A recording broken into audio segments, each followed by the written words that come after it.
Thank you, Mel. Let me start off by saying what an honor it is to be speaking before you all tonight.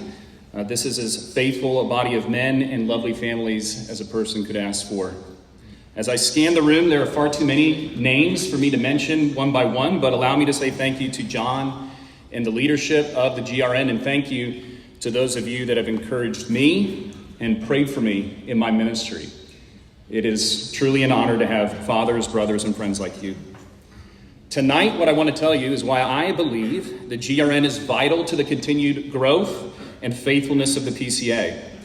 The 7 distinctives of the GRN are well known to you by now, and in case they aren't, there are 2 very helpful posts to my right and my left, but for those of you that can't see them, I'll read them. Biblical fidelity and confessional integrity. Gospel-driven and Christ-exalting ministry, earnest prayer and expository preaching, intentional evangelism and personal discipleship, godly leadership and Presbyterian polity, reformed worship and vibrant community, missional clarity, and church multiplication. What I love so much about each of these distinctives is that all of them are, by God's grace, achievable. None of them are driven by lofty numbers, quotas, or the implementation of some new or cutting-edge program. No, the GRN distinctives all recognize that God has entrusted the ordinary means of the grace to the church because Christian ministry is fundamentally a ministry of ordinary men to ordinary men.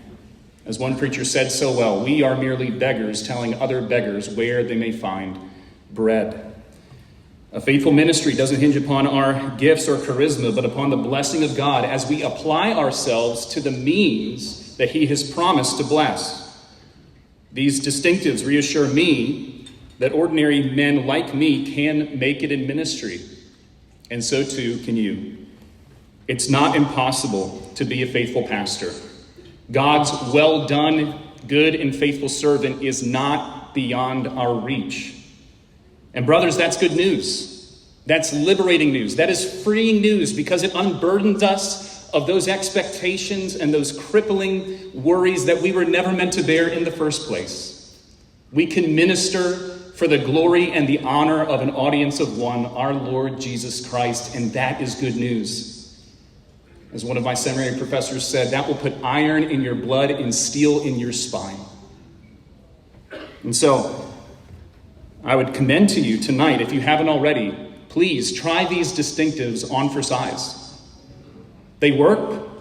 I tell you from firsthand experience that they work, and I know they will work for you too, because we serve the same God who's made the same promises to His beloved people. Put these before your local sessions. Explain the merit of these to your people. Show them that the old paths have never led God's people astray, not even once. God has given us all that we need to be faithful, and so let us be faithful in applying ourselves to these 7 distinctives. Thank you so much.